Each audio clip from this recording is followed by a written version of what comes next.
Bonjour à tous, bienvenue donc sur un nouveau site qui s'appelle optionbinaire-forum.com. Donc c'est un site, nous sommes actuellement sur la page d'accueil, qui sera plus particulièrement consacré aux options binaires, mais aussi de manière plus large au trading sur le forex, sur les matières premières, ainsi que sur les indices. Nous aurons également l'occasion sur ce site de parler notamment avec des vidéos de stratégies de trading que vous pourrez appliquer à la fois sur les options binaires et sur le trading en général. Voilà, donc je suis très content de vous présenter ce nouveau site. Vous pouvez nous suivre également sur Facebook, optionbinaire-forum.com, et puis également sur Twitter, optionbinaire-forum. Voilà, donc nous sommes très contents de vous accueillir sur ce nouveau site. Nous allons travailler en partenariat sur ce site avec également un nouveau broker euh, intéressant, un broker qui va vous présenter les options binaires, qui s'appelle Ubinary et dont j'aurai l'occasion aussi de vous reparler très bientôt. Donc je vais commencer eh bien, par vous présenter une analyse technique en vidéo de la parité euro-dollar. Voilà, donc je pars ici donc d'un graphique à long terme qui va nous permettre d'avoir une vue en profondeur sur l'historique de la paire, donc, puisque ce graphique est en unité de temps journalière. Voilà. Alors on peut constater sur ce graphique que à long terme, la parité euro-dollar évolue plutôt dans une tendance baissière, dans la mesure où nous avons des plus hauts qui sont, par exemple, plus haut ici du 31 août 2011, ensuite du 28 octobre 2011, donc des plus hauts de plus en plus bas. Hein. Euh, Voilà, donc les derniers plus hauts, on le verra, on prendra un petit peu le temps, donc sont à 1,3170. Ils ont été testés ici le 17 et le 14 septembre 2012. Voilà. Alors ici, j'ai tracé en rouge une moyenne mobile simple en clôture, une moyenne mobile à 190 périodes, qui a, depuis, on le voit, le mois de septembre 2011, parfaitement joué le rôle de résistance dynamique pour l'euro-dollar. On voit ici qu'au mois de octobre 2011, fin octobre, nous étions venus retester cette moyenne mobile et qu'ensuite nous avons eu une très forte tendance baissière qui nous avait amené donc sur un plus bas à 1,2620. C'était donc le 16 janvier 2012. Après nous avions une phase de correction. Là encore, la moyenne mobile à 190 jours avait parfaitement joué son office, puis des plus bas de plus en plus bas. Vous voyez, à chaque fois, nous sommes venus tester la moyenne mobile et nous sommes à chaque fois repartis à la baisse. Voilà. Donc nous avons ici à partir donc du mois de mai 2012 et nous sommes venus tester un seuil très important pour la parité euro-dollar qui est le seuil des 1,30. Nous sommes ensuite, après la cassure de ces 1,30, allés toucher à nouveau un plus bas à 1,22 environ 70 et puis voilà, nous sommes allés toucher un nouveau plus bas à 1,20 quasiment, 1,2050, c'était donc au mois de juillet. Alors à partir du 26, eh bien, suite aux déclarations de Mario Draghi, qui déjà laissait filtrer de possibles mesures d'assouplissement monétaire au niveau de la BCE, eh bien nous avons vu la parité euro-dollar repartir dans une séquence haussière assez importante. Alors, je vous expliquerai dans une future vidéo de stratégie de trading, notamment de swing trading, que ici nous avons eu à nous un signal d'achat à environ 1,25, donc ici sur les journées donc fin août, voilà, signal d'achat dans lequel nous sommes toujours, puisque pour nous la tendance à long terme est toujours haussière sur la parité euro-dollar, mais je vous expliquerai tout ça dans une vidéo de stratégie de trading très prochainement.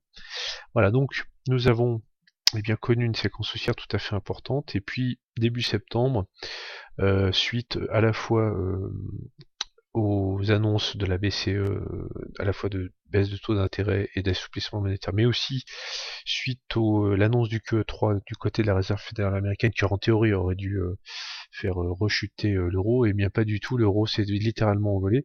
Nous sommes allés d'abord tester un plus haut ici à 1,28 qui a été un niveau de résistance intéressant, puisqu'on le voit que c'est un niveau qui avait été travaillé le 21 mai 2012, et puis on avait cassé avec pertes et fracas, donc c'est un 28, pour aller tester à nouveau donc c'est cette fameuse zone des 1,30, dont on voit bien ici qu'elle avait servi de support tout au long donc de l'année 2012, en tout cas des premiers mois de l'année 2012, avant donc de céder au mois de mai. Voilà. Et puis on est venu début septembre, et bien on est venu toucher un plus haut à 1,3170 qui constitue actuellement une zone de résistance assez forte pour la parité euro-dollar. Voilà. Donc je vais faire un petit zoom avant, je vais toujours rester dans la même unité de temps. Voilà, donc on retrouve ici notre plus haut. Alors on a eu ensuite, pendant la deuxième quinzaine du mois de septembre, une forte correction à la baisse. Nous sommes allés tester un nouveau plus bas à 1,28 qui constitue donc notre support en daily. Donc résistance 1,30, 1,3170, support 1,28. Qu'est-ce que ça veut dire? Je l'expliquerai tout à l'heure. Alors, j'ai également donc tracé, alors on voit que la moyenne mobile ici en rouge à 190 jours avait justement été cassée à l'occasion de la cassure de 128, donnant donc un signal d'achat d'autant plus fort. On voit actuellement que cette moyenne mobile à 190 jours fait encore office maintenant de support. Mais j'ai tracé ici une autre moyenne mobile à 40 jours en clôture, moyenne mobile simple, là qui a été heureusement testée, ainsi que on peut le voir donc cette oblique haussière là qui accompagne la hausse, et donc nous avons eu à peu près donc sur la zone donc des 1,28 une nouvelle accélération à la hausse, puisque nous sommes allés retester. Alors on n'est pas allé tout à fait toucher l'1,3070, on est allé juste en deçà donc à 1,3140. Voilà.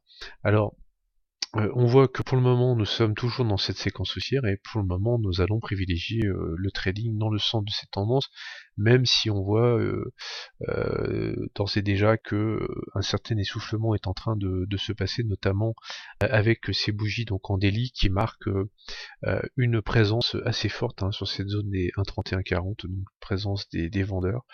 Voilà. Donc ce que je propose, c'est d'attendre soit donc un repli éventuel sur cette moyenne mobile à 40 jours, un repli qui permettrait de repasser à l'achat avec un stop sous les 1,28 et donc de viser un retour éventuel sur les 1,3170.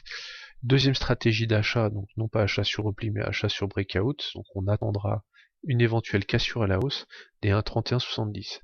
Si cette cassure à la hausse d'1,3170 en données journalières, donc on attendra la clôture en journalier, donc une bougie qui clôturera au-dessus de ces 1,3170, et bien nous nous donnerons un objectif, donc je fais un petit zoom arrière à 1,3270, voilà, qui correspond au plus haut donc du 30 avril 2012.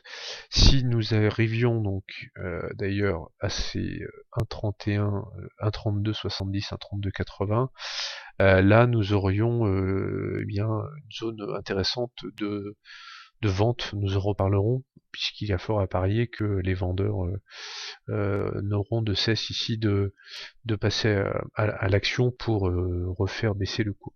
En revanche, nous verrons plus tard, si éventuellement on revenait casser à la hausse ces 1,3280, 1,33, un seuil symbolique, eh bien nous aurions là encore un nouveau signal d'achat.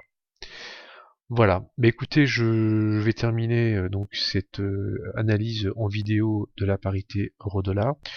Je vous souhaite une très bonne journée donc du 18 octobre 2012, et puis je vous dis à bientôt donc sur notre forum option binaire-forum.com. Voilà, donc et puis n'hésitez pas donc à rejoindre Ubinary pour ouvrir un compte d'options binaires. Voilà, merci beaucoup. Au revoir.